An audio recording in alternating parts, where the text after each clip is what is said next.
Hello friends, இந்த சீரீஸில் ஒரு சில முக்கியமான விஷயங்களை பற்றி பகிர்ந்து கொள்ளலாம்னு நினைக்கிறேன். இப்போ பார்த்திங்கன்னா, உலகத்தில் எல்லா மனிதர்களுக்குமே சிந்தனைன்ற ஒரு விஷயம் இருக்குது.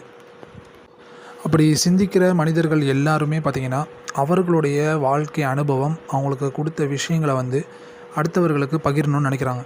அது ஏதோ ஒரு வகையில் பார்த்திங்கன்னா, அவங்க எல்லாருக்குமே அதை பகிர்ந்து கொடுக்குறாங்க. குறிப்பாக பார்த்திங்கன்னா, அட்வைஸ் பண்ண விரும்பாத நபர்கள் உலகத்தில் யாருமே இருக்க முடியாது. அது அவங்க வெளிப்படையாக ஒத்துக்கிட்டாலும் சரி, ஒத்துக்கொள்ளாவிட்டாலும் சரி, எல்லாத்துக்குள்ளேயுமே பை டிஃபால்ட்டாக பார்த்திங்கன்னா, அடுத்தவருக்கு ஏதோ ஒரு உபதேசம் செய்ய வேண்டும், அல்லது அடுத்தவர்களுக்கு வழிகாட்டுதல் செய்ய வேண்டும், அடுத்தவருடைய வாழ்க்கையில் ஒரு ஒளியேற்றி வைக்க வேண்டும் அப்படின்ற மாதிரியான பல்வேறு வகையான எண்ணங்கள் எல்லாத்துக்குமே இருக்குது. அது குறைவாக இருக்கலாம், கூடுதலாக இருக்கலாம். அந்த அளவு மாறலாமே தவிர எல்லாத்துக்குமே பை டிஃபால்ட்டாக அந்த ஒரு விஷயம் இருக்குது. இது ஒரு நல்ல ஒரு விஷயம் தான். இது மிகவும் தேவையான, மிகவும் அவசியமான ஒரு விஷயம்தான். இது உலகம் ரொம்ப கனெக்டடாக இருக்கிறதுக்கு, ஒருத்தரோட ஒருத்தர் தொடர்புடையவர்களாக இருப்பதற்கு இந்த மாதிரியான விஷயங்கள் அவசியமானது தான். இப்போ இந்த உபதேசம் செய்யக்கூடியவர் யார் அப்படின்ற கேள்விக்கு பார்த்திங்கன்னா, அது யாராகலாம் இருக்கலாம் அப்படின்றது தான் பதில். அது யாராக வேண்டாம் இருக்கலாம். அது இந்த வயசில் உள்ளவங்க தான், பெரியவங்க தான், சிறியவங்க தான், இல்லை வயதானவர்கள் தான் அப்படின்ற அந்த கேட்டகரியில் நம்ம வைக்கவே முடியாது. நீங்கள் பார்த்தீங்கன்னா, சிறுவர்கள் கூட அவர்கள் வயசில் இருக்கக்கூடிய சிறுவர்களுக்கோ, இல்லை அவர்களுடைய வயதில் குறைவாக இருக்கக்கூடிய சிறுவர்களுக்கோ உபதேசம் செய்வதை பார்க்கலாம். நான் உபதேசம்னு சொல்கிறது ரொம்ப ஃபார்முலாக உட்காந்து ஒரு அட்வைஸ் கொடுக்குறது அப்படின்னு மட்டும் சொல்லலை. சும்மா ரோட்டில் நின்று பேசும்போது ஒரு வாழ்க்கைக்கான ஒரு அட்வைஸோ, ஒரு கைடன்ஸோ, இல்லை ஒரு வழிகாட்டுதலோ எதையோ ஒன்று சொல்கிறாங்க பார்த்தீங்களா. இது தங்கள் மனதில் இருக்கக்கூடிய ஒரு விஷயத்தை தெரியப்படுத்தலாம், இன்னொருக்கு வழிகாட்டலாம், அது அவருக்கு பயன்படும் அப்படின்ற அந்த ஒரு நினைப்பு எல்லாத்துக்குமே ஏதோ ஒரு வகையில் இருக்க தான் செய்யுது. இப்போ இந்த விஷயத்தில் உபதேசம் செய்யக்கூடிய, இல்லை வழிகாட்டுதல் செய்யக்கூடிய நபருக்கு அந்த விஷயம் சார்ந்து நிறைய தெரிஞ்சிருக்கலாம், இல்லை குறைவாக தெரிஞ்சிருக்கலாம். இப்போ நம்ம அட்வைஸ் அப்படின்னு சொல்கிறது வெறும் ஒரு உபதேசம் மட்டும் பேச வரல. மென்டாரிங் சொல்லுவாங்க. இப்போ இங்கிலீஷில் மென்டார் பண்ணுறது அப்படின்னா, ஒருத்தவங்களுடைய வாழ்க்கைக்கே ஒருத்தர் ஒரு ஆசிரியராக, ஒரு ஆசானாக, தொடர்ந்து ஒரு வழிகாட்டியாக அவருடைய வாழ்க்கையில் பல்வேறு நிலைகளில் இருப்பார். அது அவர் ஏற்றுக்கிறாரு, இல்லை அவராக அதை அப்படி சொல்ல முடியாது. அவர்கிட்ட பயன்பெற்றவர் இவர் தான் என்னுடைய மென்டார், இவர் தான் என்னுடைய வழிகாட்டி, இவர் என்னுடைய ஆசிரியர் அப்படின்னு சொல்கிறாங்க பார்த்தீங்களா. இப்போ அந்த காலத்தில் குரு சிஷ்ய மரபு அந்த மாதிரிலாம் இருந்திருக்கு. இதெல்லாமே எப்படி உருவாகுது? இது உருவாக்க முடியுமா? இப்போ நீங்கள் ஒருத்தருக்கு நான் ஒரு குருவாக இருக்கணும், இல்லை ஒரு ஆசானாக இருக்கணும், நான் அவருடைய லைஃப்க்கு வழிகாட்டணும் அப்படின்னு நினச்சிட்டா அதை செஞ்சிட முடியுமா? இல்லை என்கிட்ட நிறைய விஷயம் இருக்குது கொடுக்கறதுக்கு, என்கிட்ட நிறைய அறிவு இருக்குது கொடுக்கறதுக்கு, அதை நான் கொடுக்குறேன் அப்படின்னு நினச்சிட்டா அது இன்னொருத்தருக்கு முழுமையாக போய் சேர்ந்துருமா? இல்லை ஒருத்தர் என்னுடைய வாழ்க்கையை இவர் தான் வழிகாட்டினார், இவர் தான் என்னுடைய ஆசான் அப்படின்னு ஒருத்தர் நம்மளை அவ்வளோ ஈஸியாக ஏற்றுருவாரா? அப்போ அதுக்கெல்லாம் என்ன ஒரு க்ரைட்டீரியா தேவைப்படுது? இந்த விஷயங்கள் பல பேருக்கு தெரியுறதில்ல.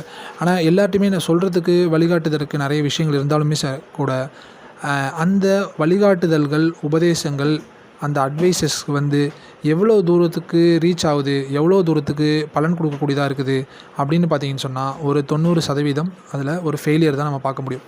ஃபெயிலியர்ன்றது 100% இல்லாட்டியுமே கூட பெரும்பாலும் அவங்க எதிர்பார்த்த அளவுக்கு அந்த ரிசல்ட் அவங்களுக்கு கிடைக்கிறது இல்லை. அப்போ இங்கே நம்ம வேறு ஒரு கோணத்துலேருந்து இந்த விஷயத்தை யோசிக்கணும். இப்போ இந்த 90%ன்றது நான் ஒரு அப்ராக்சிமேட் ஒரு கணக்காக தான் நான் சொல்கிறேன். கூடுதல் குறைவு இருக்கலாம். இந்த தோல்வி அடைந்தவர்கள், அல்லது தங்களோட உபதேசங்களை பிறருக்கு கடத்த முடியல, அதை பிறருக்கு பிரயோஜனம் அளிக்கக்கூடியதாக ஆக்க முடியல அப்படின்னு நிறைய பேர்த்துக்கு அந்த ஆதங்கம் இருக்கும். எல்லாத்துக்குமே அந்த மாதிரியான ஒரு சிச்சுவேஷனை சந்திச்சிருப்பாங்க. அவர்களுக்கு ஒரு விஷயம் மட்டும் புரியுறதில்ல. என்னென்னு சொன்னால், நம்மகிட்ட இவ்வளோ விஷயம் இருக்குது, என்கிட்ட நான் மற்றவங்களுக்கு கொடுக்குறதுக்கு இவ்வளோ மேட்ரு இருக்குது, என்னுடைய அனுபவம், இத்தனை வருட அனுபவம் இருக்குது, நான் என் லைஃப்பில் நிறைய ஏற்ற இறக்கங்களை பார்த்துருக்கேன், நான் பார்க்காத ஏற்ற இறக்கங்களோ வெற்றி தோல்வியே கிடையாது அப்படின்னு பல பேர் நினைக்கலாம். அவங்களுக்குள்ள பல குமுறல்கள், ஆதங்கங்கள்லாம் இருக்கலாம். இந்த விஷயத்தை ஒருத்தன் பலன் பெற மாட்டானே, என்னுடைய அனுபவத்தெல்லாம் கொடுக்குறனே அவன், அதனால் அவன் பலன் பெற மாட்டானே, பெனிஃபிட் ஆக மாட்டானேன்ற ஒரு ஆதங்கம் நிறைய பேத்துக்கு இருக்கும். ஆனால் அவர்கள் தங்களுக்குள்ளே ஒரு உற்று நோக்கினால், தங்களுடைய இந்த தோல்விக்கு என்ன காரணம், எதனால் நம்மளால் இந்த விஷயத்தை இன்னொருத்தட்ட ரீச் பண்ண முடியல, கொண்டு போய் சேர்க்க முடியல அப்படின்னு அவங்க யோசித்து பார்த்தாங்கன்னா, அவர்களுக்கு வேறு சில விஷயங்கள் இதில் முக்கியமானதாக இருப்பது தெரிய வரும். அப்போ வெறுமனே நம்மகிட்ட நிறைய விஷயம் இருக்குது, நம்மகிட்ட வாழ்க்கை அனுபவம் இருக்குது, நிறைய சொல்கிறதுக்கு அட்வைஸ் இருக்குன்றதுனால மட்டுமே அதை இன்னொருத்தர் வாழ்க்கையில் நீங்கள் ஒளியேற்றி வைத்திட விட முடியாது. அதுக்கு இந்த 2 நபர்களுக்கு மத்தியில் இவர் யாருக்கு வந்து வழிகாட்டணும்னு நினைக்கிறாரோ, இல்லை யாருக்கு மென்டார் பண்ணணும்னு நினைக்கிறாரோ, அந்த 2 பேத்துக்கு மத்தியில் ஒரு சில மேஜிக் நடக்க வேண்டியது இருக்கிறது. ஒரு சில கெமிக்கல் ரியாக்ஷன்ஸ் நடக்க வேண்டியது இருக்கிறது. அது நடந்தால் தான் அந்த உறவும் அந்த இவர்கள் நினைக்கக்கூடிய விஷயங்களோ சாத்தியமாகும்.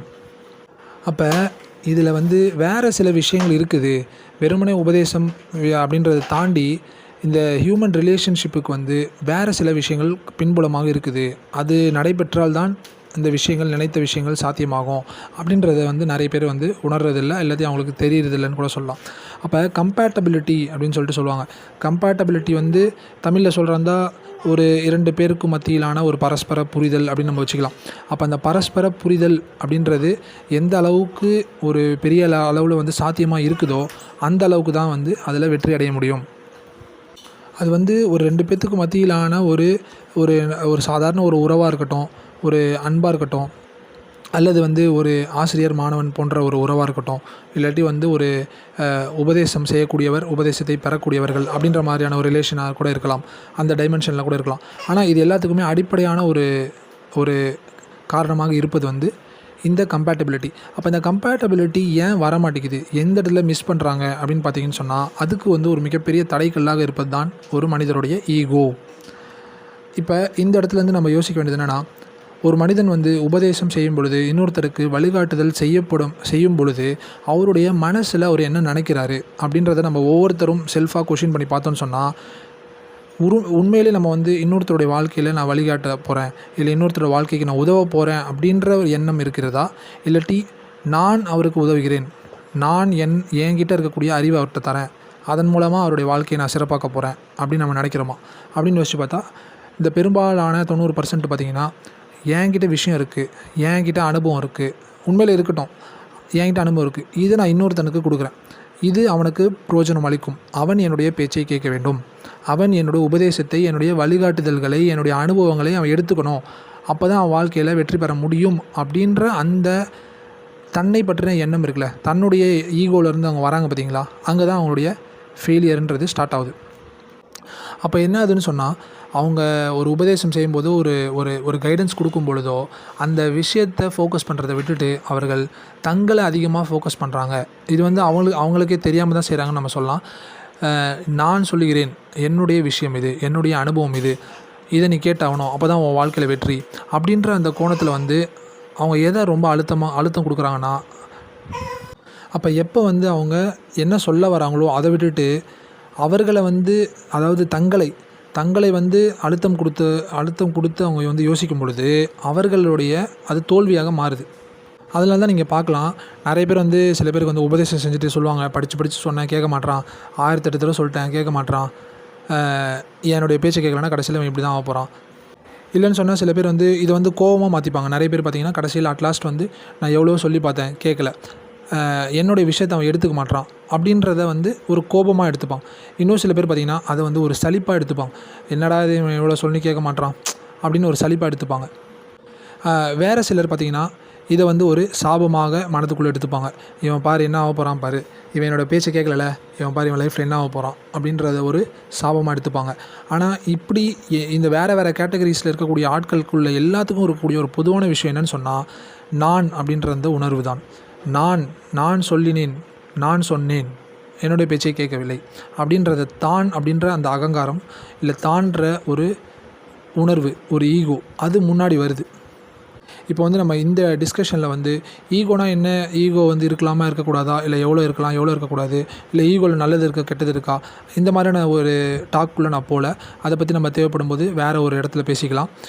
இந்த இடத்துல வந்து உபதேசம் செய்வதில் தோல்வி அடைந்தவர்கள் எந்த இடத்துல மிஸ்டேக் பண்ணுறாங்க அப்படின்ற ஒரு விஷயத்தை பற்றி நான் பேசிகிட்டு இருக்கேன்.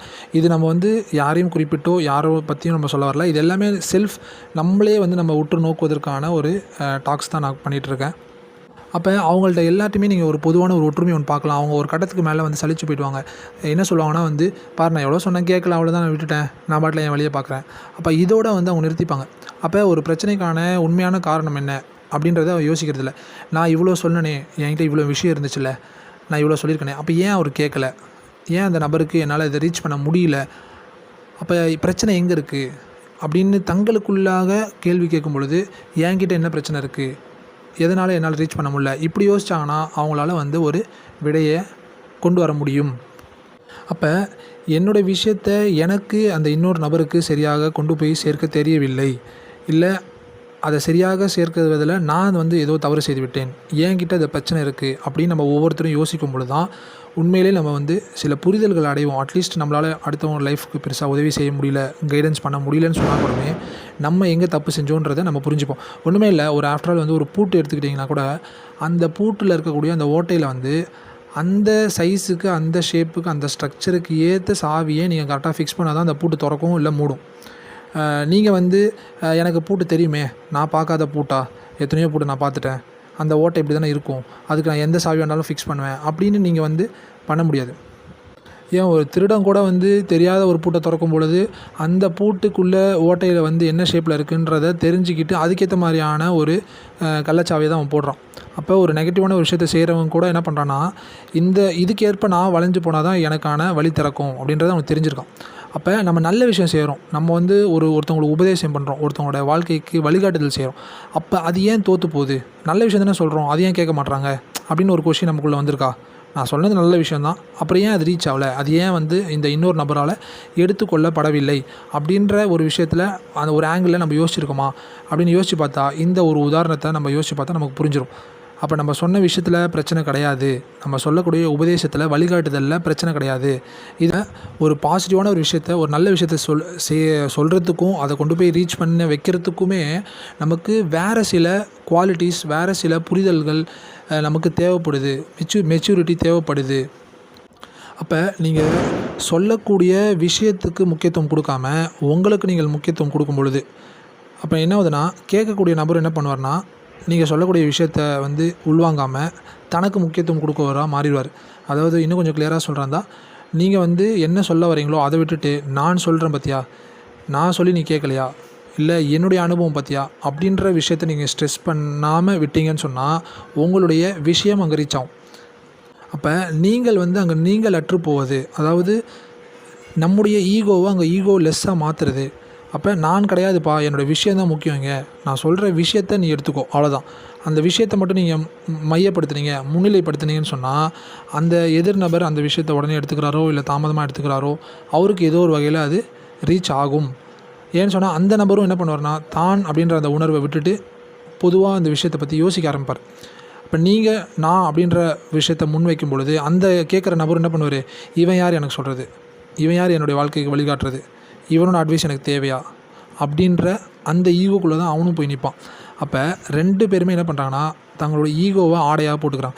இவரும் தன்னுடைய ஈகோவை கொண்டு வந்து முன்னாடி நிறுத்துறாரு, கேட்கக்கூடிய நபர் என்ன பண்ணுறான், அவனும் தன்னுடைய ஈகோவை கொண்டு வந்து முன்னாடி நிறுத்துகிறான். இவன் சொல்லி நான் கேட்கணுமா, இல்லை இவனுடைய அட்வைஸ்லாம் என் லைஃபுக்கு தேவையா அப்படின்ற ஈகோவை அவனும் முன் வைக்கிறான். அப்போ அங்கே 2 பேருமே வந்து ஒரு 2 சுவரை எழுப்பிக்கும் பொழுது இங்கேருந்து விஷயம் அங்கே பாஸ் ஆக போகிறதில்லை. ஈவன் தோ அதில் மிகப்பெரிய பெனிஃபிட்லாம் இருந்தாலுமே கூட இந்த விஷயம் அங்கே ரீச் ஆகாது. ஸோ இதுதான் வந்து தடைக்கல், இதுதான் 2த்துக்கும் நடுவில் இருக்கக்கூடிய ஒரு மிகப்பெரிய தடை. சரி, இப்போ வந்து இந்த ஃபெயிலியர் ஆன பின்னாடி என்ன ஆகும், உபதேசம் செய்ய போனவர் என்ன பண்ணுவார்னா, அவர் மறுபடியும் தன்னுடைய அந்த சின்ன ஒரு வட்டத்துக்குள்ளே சுருங்கிடுவார். அதாவது நான் சொல்கிறத முயற்சி பண்ணிட்டேன், இதுக்கு மேலே எதுவும் நடக்கலை, அவன் வாழ்க்கையில் அவன் அனுபவித்து பார்த்து தெரிஞ்சுக்கிட்டோம் அப்படின்றது தான் பல பேருடைய ஒரு எண்ணப்போக்காக இருக்குது. நான் என்னுடைய லைஃப் இதுக்கு மேலே பார்த்துட்டு போயிட்டே இருக்கேன், அவன் மற்றவங்க வந்து இதனால் பலன் அடைஞ்சு அடையாமல் போனால் அடையாமல் போட்டோம் அப்படின்ற மாதிரி என்ன பண்ணுவாங்களா, தங்களுடைய வட்டத்துக்குள்ளே அவங்க சுருங்கிடுவாங்க. அப்போ இவங்க இழக்கக்கூடியது என்னென்னு சொன்னால், கடைசி வரைக்கும் நம்ம எங்கே தப்பு பண்ணோம், எந்த இடத்துல நம்மளோட மிஸ்டேக் ஏற்பட்டிருக்கு, எதனால் நம்மளால் இந்த விஷயத்தை ரீச் பண்ண முடியல அப்படின்றத பற்றி அவங்க ஆழமாக யோசிக்காமல் அவங்க எங்கே இருந்தாங்களோ அதே இடத்துலையே சுருங்கி போயிடுவாங்க. அப்போ இந்த ஒரு விஷயம் வந்து பார்த்திங்கன்னா, இப்போ நம்ம பேசிகிட்டு இருக்க விஷயம் வந்து வெறுமனே ஒரு ரிலேஷன்ஷிப்லேயோ ஒரு மென்டாரிங்கில் மட்டுமே பொருந்தக்கூடிய ஒரு விஷயம் கிடையாது. நீங்கள் எந்த துறை எடுத்தாலும் சரி, ஒரு பிஸ்னஸில் போகிறீங்க, இல்லை ஒரு படிப்பில் போகிறீங்க, ஒரு தொழில் சார்ந்து போகிறீங்க, எல்லாத்துலேயுமே பார்த்தீங்கன்னா இதை நீங்கள் அப்ளை பண்ணி பார்த்தீங்கன்னா புரியும் உங்களுக்கு. அந்த விஷயத்தில் நம்ம ஒரு தோல்வி அடைஞ்சோன்னே, இது ஏன் தோல்வி அடைஞ்சோம், எங்கே பிரச்சனை, யார்கிட்ட பிரச்சனை, உண்மையிலே என்கிட்ட பிரச்சனையா இல்லை வெளியில் பிரச்சனையா அப்படின்றத யோசிக்கிறவங்க அதுக்கான சொல்யூஷனை அவங்களுக்குள்ளேயே அவங்க ஏற்படுத்திப்பாங்க. இல்லாட்டி அவங்க நிறைய பேர்ட்டு கற்றுக்கிட்டு அந்த சொல்யூஷனை கொண்டு வருவாங்க. அதனால் என்ன ஆகும்னா, அவங்க அடுத்தடுத்து நிலையை நோக்கி போயிட்டே இருப்பாங்க. இல்லை என்னால் நான் முயற்சி பண்ணி பார்த்தேன்ப்பா, எனக்கு தெரியலப்பா, இதுக்கு மேலே இது சரியாக வராதுப்பா, அப்படின்ற மாதிரி ஒதுங்கி போகிறவங்க, இல்லை அதுலேருந்து விட்டுட்டு வரவங்க வந்து பார்த்திங்கன்னா, கடைசி வரைக்கும் அதுக்கான சொல்யூஷன் என்ன, இல்லை அதுக்கான காரணம் என்னன்றது தெரியாமலே இருப்பாங்க. ஸோ அது வேறு டாபிக், அது நம்ம அதுக்குள்ளே போக தேவையில்ல. அப்போ இதுலேருந்து நமக்கு புரிய ஒரு விஷயம் என்னென்னா, ஒரு மிகப்பெரிய தடைக்கல்லாக, ஒரு மிகப்பெரிய மதில் சுவராக நிற்பது எதுன்னு சொன்னால் ஈகோன்ற ஒரு விஷயம். அப்போ இந்த ஈகோன்ற ஒரு விஷயத்த உடைச்சிட்டா, அந்த பேரியரை நம்ம உடைச்சிட்டா என்ன ஆகும்? இல்லை அது இல்லாமல் ஆக்குவதற்கு என்ன தேவை? அதுக்கான மாற்று என்ன அப்படின்னு பார்த்தீங்கன்னா, அதுதான் வந்து எம்பத்தி அப்படின்ற ஒரு விஷயம். அப்போ அந்த எம்பத்தினா என்ன? அந்த எம்பத்தி எப்படி உருவாகும்? அதுக்கு என்ன தேவை? அது வந்து ஒரு ஸ்பெஷல் குவாலிட்டியா? அது ஒரு சிலரால் மட்டும்தான் வந்து அடைய முடியக்கூடிய ஒரு விஷயமா? இல்லை அது மனிதனுக்குள்ள இயற்கையாகவே, அதாவது இன்ஹெரண்ட்டுன்னு சொல்லுவாங்க. இன்ஹெரண்ட்னா உங்களுக்குள்ள இயல்பாகவே இருக்கக்கூடிய ஒரு தன்மையா? அப்படின்ற விஷயத்தை பற்றி அடுத்த என்னுடைய காணொளியில் நம்ம பேசலாம். இந்த காணொளிகளை பற்றி நான் சொல்லிக்க வேண்டிய ஒரு விஷயம் என்னென்னு சொன்னால், இது வந்து ஒரு மிக எளிமையான ஒரு உரையாடல் அப்படின்னு தான் சொல்லுவேன். இது வந்து ஒரு மனதிலிருந்து இன்னொரு மனதுக்கு சில விஷயங்களை ஷேர் பண்ணுறது அப்படின்ற ஒரு நோக்கத்தில் தான் வந்து இந்த டாக்ஸ்லாம் நான் பேசிகிட்டு இருக்கேன். இது வந்து ஒரு பெரிய ஒரு எக்ஸ்பர்டைஸோடு வந்து நான் பேசுகிறதோ, இந்த துறையில் இந்த பேசக்கூடிய விஷயங்கள் சார்ந்து மிகப்பெரிய புலமையோடு நான் வந்து இங்கே பேசிகிட்டு இருக்கேன் அப்படின்லாம் நான் சொல்ல வரல. ரொம்ப ரொம்ப எளிமையாக எனக்கு தெரிந்த விஷயங்களை நான் படித்த, பார்த்த, அனுபவத்தில் சந்தித்த மற்றும் யோசித்த இந்த மாதிரியான எல்லா பேக்ரவுண்ட்லேருந்து எல்லாத்தினுடைய ஒரு கலவையான விஷயங்கள் மட்டும் தான் நான் வந்து ஷேர் பண்ணிகிட்ருக்கேன். ரெண்டாவது வந்து இப்போ வழக்கமான யூடியூப்ஸில் வழக்கமான சேனல்ஸ்லாம் வந்து நிறைய விஷயங்கள் பேசப்படும். அதில் வந்து கையாளப்படுகின்ற பல்வேறு விஷயங்களை வந்து நான் வந்து செய்கிறது கிடையாது. அதாவது கடகடன்னு பேசணும், இல்லை வேகமாக ஒரு விஷயத்த சொல்லி முடிக்கணும் அப்படின்றது கிடையாது. ஒரு உரையாடல்ன்றது வந்து ஒரு மெடிடேஷன் மாதிரி. நான் வந்து அதை ஒரு மெடிடேஷன் மாதிரி பார்க்குறேன். ஒரு சின்ன விஷயத்தை வந்து நம்ம ஆழமாக யோசித்து பார்த்தல். இன்றைக்கி வந்து நிறைய பேத்துக்கு நேரம் இல்லை, நிறைய அவசரம், கடகடன்னு உடனே தெரிஞ்சிடணும், ஒரு 2 நிமிஷத்தில் ஒரு விஷயம் தெரிஞ்சிடணும் அப்படின்ற ஒரு பரபரப்பில் தான் இன்றைக்கி நிறைய பேர் ஓடிட்டுருக்காங்க. அந்த பரபரப்புக்காக நான் வந்து என்னால் வந்து பேச முடியாது. அதுக்கேற்ப வந்து காணொலியை இல்லாட்டி வந்து இந்த மாதிரி பாட்காஸ்ட் மாதிரியான விஷயங்களை செய்ய முடியாது. ஏன்னா அது வந்து ஒரு பெரிய விளைவை ஏற்படுத்துன்றதில் எனக்கு எந்த நம்பிக்கையும் கிடையாது. நீங்கள் ஒரு ஆழமான ஒரு வாழ்க்கை சம்மந்தப்பட்ட ஒரு விஷயத்த ஒரு 2 நிமிஷத்தில் நான் கேட்டு தெரிஞ்சிருவேன், நான் 2 விஷயத்தில் கேட்டு நான் பெரிய என்லைட்மெண்ட் அடைஞ்சிருவேன் அப்படின்னு யாருமே சொல்ல முடியாது.